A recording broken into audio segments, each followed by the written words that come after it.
교회 여러분 안녕하세요. 나눠봐요 큰나무숲 시간입니다. 지난번 나눠봐요 큰나무숲에서는 우리 교회 다음 세대들이 코로나와 함께 보내고 있는 이 기간 동안 교회와 예배에 대해 어떤 생각들을 가지고 있는지를 간단하게 직접 들어보는 시간을 가졌습니다. 오늘은 목회 데이터 연구소에서 실제로 일반인 혹은 크리스천들을 대상으로 실시한 설문조사 결과들을 함께 보는 시간을 좀 가지려고 합니다. 목회 데이터 연구소는요, 세상과 교회를 더 잘 이해하기 위해 통계 보고서 넘버스를 발행하는 그런 기관입니다.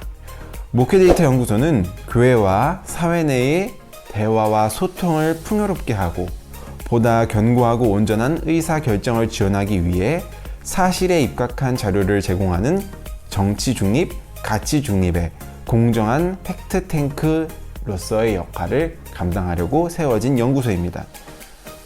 이 연구소의 결과를 통하여서 한국교회 목회자와 리더십 그리고 일반 크리스천이 세상의 여러 상황적 문제들을 보다 잘 이해하고 다루는데 도움을 줄 수 있다고 이 연구소는 믿고 있습니다.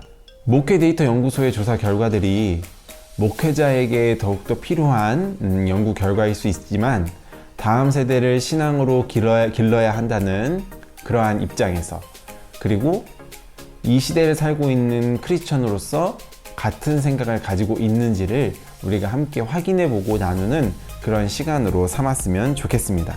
코로나가 본격화된 작년 4월 이후 발행된 넘버스의 설문조사 중 온라인 예배와 다음 세대, 이 두 가지를 키워드로 눈여겨볼 만한 조사 결과들을 함께 보려고 합니다. 한번 같이 보실까요? 한국교회 탐구센터의 결과에 의하면 교회에 출석하는 중고생 500명을 대상으로 부모의 종교를 조사한 결과 부모 모두가 개신교인인 퍼센테이지가 59%로 나타났으며 두 분 중 한 명이 개신교인인 것까지 포함한다면 전체 학생의 85%가 부모 가운데 최소 한 분이 개신교인인 것으로 조사되었다고 합니다. 교회 출석 계기를 묻는 질문에 부모를 따라 또는 가족, 친척 전도로 출석한 경우가 약 79%로 대부분을 차지하는 것으로 나타났습니다. 이 조사 결과가 의미하는 것은 결국 이 현재 교회 안에 머물러 있는 다음 세대들의 대부분의 비율이 가족에 의해서 교회를 다니고 있음을 나타내고 있는 것이죠. 현 교회 출석 이유를 물어보는 문항에 대하여서도 가족 영향력이 가장 큰 것으로 나타나 있습니다. 현 교회에 출석하는 이유가 가족이 다녀서 라고 대답하는 퍼센테이지가 39%에 달하고 있습니다. 뿐만 아니라 신앙에 가장 영향을 준 사람은 누구입니까? 라는 중고생 500명에 대한 질문에 대하여 학생들은 32%가 어머니다 라고 대답했다고 합니다. 뒤를 이어서 목회자가 16%, 아버지가 15%, 그리고 교회 학교 교사는 6%에 지나지 않는 것을 볼 수 있습니다. 또한 이 설문조사는 중고생에만 적용되는 설문 결과는 아닌 것 같습니다. 청년들을 대상한 설문조사에서도 신앙생활에 가장 영향을 준 사람은 누구입니까? 라는 질문에 대해 어머니가 32%라는 대답을 하였습니다. 그리고 목회자는 여전히 마찬가지로 16%, 15% 비슷한 퍼센테이지의 대답을 한 것을 볼 수 있습니다. 그리고 기독 청년의 대다수가 언제 신앙을 갖게 되었는지, 즉 언제부터 교회를 다니게 되었는지에 대해서 물어보았을 때 고등학교 졸업 이후에 기독교를 믿는 비율은 13%에 지나지 않았고 대다수는 초등학교 또는 그 이하의 연령대일 때 교회에 들어온 것을 볼 수 있습니다. 여러분, 이것이 의미하는 바가 무엇일까요?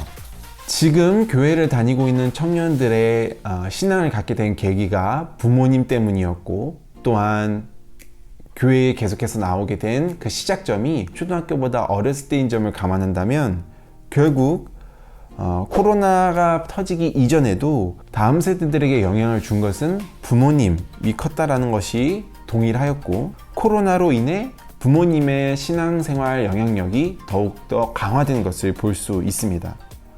요즘 이 영상을 보고 계시는 우리 큰나무교회 학부모님들께서는 자녀들을 신앙으로 양육하시는 것에 있어서 어떤 어려움들을 갖고 계신지, 어떠한 지원들이 필요한지를 한번 생각해 보셨으면 좋을 것 같습니다. 다음 세대 신앙교육을 할 수 있는 여력들을 가지고 나아가고 있는지 한번 우리가 같이 고민해 봐야 할 시점이 아닌가 싶습니다.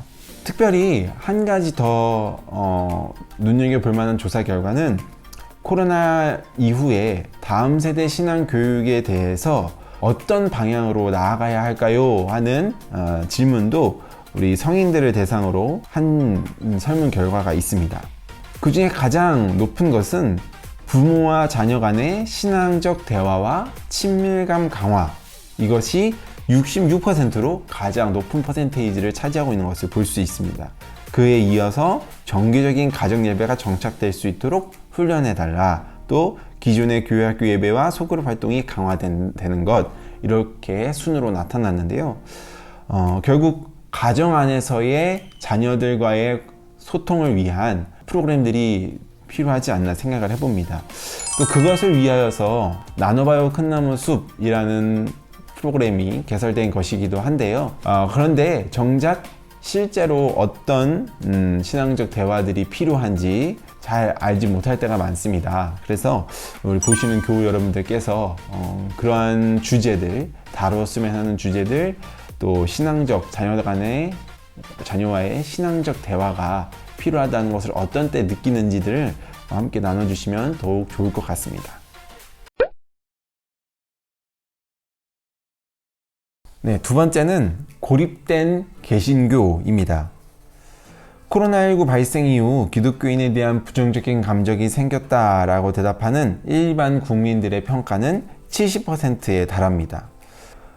또한 코로나19 이후에 종교기관의 신뢰지수, 즉 개신교뿐만이 아니라 모든 종교기관을 통합한 신뢰지수를 측정한 결과 질병관리본부의 신뢰도가 가장 높았고, 이 종교기관의 신뢰도는 상당히 낮은 것을 볼 수 있습니다.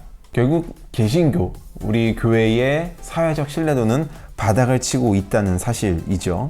덧붙여서 우리 현재 교회를 다니고 있는 교회 출석자 중에서도 코로나19가 종식된 후에 교회를 가지 않겠다라는 것에 대하여 이야기하는 이들이 있습니다. 이는 단순히 온라인이냐 대면 예배냐라는 것을 떠나서 교회에 대하여서 신앙이 약한 이들, 교회에 대하여 충분한 신뢰도를 갖지 못한 이들이 마음을 굳히게 되는 그런 계기들이 우리 가운데 있었다라는 것이죠. 또한 이것은 성인들에게만, 또 일반인들에게만 있는 것이 아니라 교회 내의 청년들과 청소년들에게도 동일하게 적용되고 있습니다. 10년 후에 현재 교회에 계속해서 출석할 청년이 있으십니까? 라는 물음에 대하여 청년 3명 중 1명이 교회에 안 나갈 것 같다 라고 대답한 바 있습니다.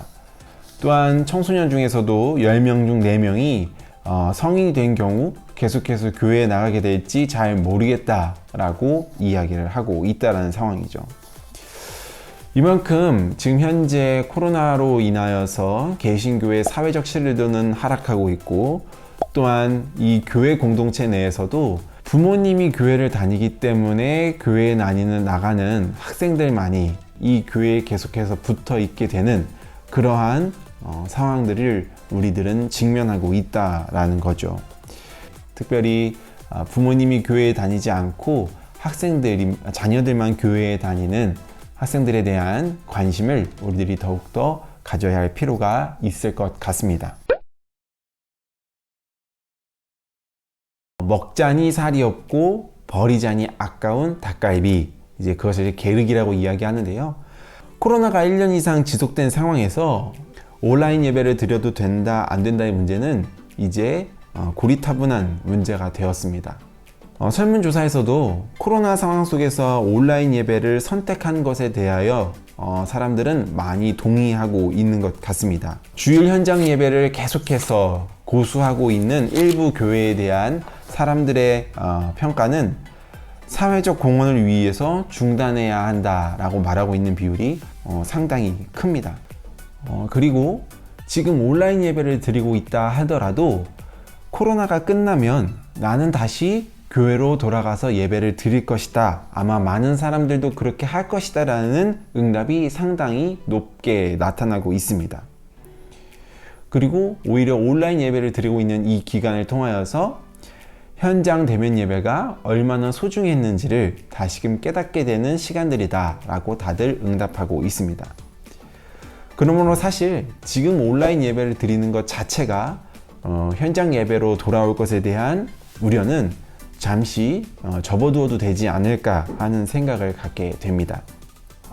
그러므로 결국 원래의 예배로 아마 돌아가긴 해야 할 것 같지 않나, 아마 많은 분들이 그렇게 느끼고 계시지 않을까 싶습니다. 그런데 온라인 예배에 대한 선호도는 또한 조금씩 증가하는 추세에 이르르고 있습니다. 그리고 교회에서의 조사 결과 주일 예배는 반드시 교회에서 드려야 한다는 인식이 작년 4월부터 작년 7월 3개월 동안 인식이 낮아지고 있음을 볼 수 있습니다. 이는 믿음이 약한 자들만이 아니라 교회 중직자들도 이미 그렇게 여기고 있다라는 것이죠. 즉 온라인 예배라는 것에 대한 정당성에 대하여서는 많은 사람들이 동의하고 인식하고 있고, 또 온라인 예배를 통한 편의적인 부분도 취할 것으로 대답하고 있다는 사실이죠. 다만 이 온라인 예배가 지금 만족하지 못하는 수준에 있다는 것에 대해서는 모두가 동의하고 있다는 사실입니다. 변화와 합의를 통하여서 우리의 앞으로의 온라인 예배들을 조금씩 맞춰가야 할 것으로 예상이 됩니다. 이렇게 온라인 예배와 함께 1년 동안 시간을 보내면서 재미있는 결과 한 가지를 발견할 수 있었습니다. 코로나 상황 속에서 신앙생활을 하면서 가장 어려운 점은 성도 간의 교제 약화를 꼽았습니다. 이에 따라서 목회자들은 코로나 이후 공동체성 교제의 강화를 코로나19 이후에 강화해야 할 목표로 제시했지만, 공동체성과 교제의 강화가 아니라 온라인의 시스템 구축, 온라인 콘텐츠 개발을 압도적 1위로 제시했다라는 것이죠. 여러분은 이 설문에 대해서 어떻게 생각하시나요? 크리스천들이 요구한 온라인 콘텐츠의 강화와 온라인 시스템 구축, 공동체성과 교제보다 더욱더 강조점을 둔 이유는 무엇이었을까요? 코로나가 끝나게 된다면 아마 우리들은 정말로 다시금 기쁜 마음으로 모여서 예배할 수 있을 것입니다. 그러나 그렇다고 해서 그때를 기다리면서 이 온라인 예배를 그냥 대체적으로 드릴 수는 없을 것 같습니다. 다음 세대 신앙 교육을 위해 시작하게 된 나눠봐요 큰나무 숲.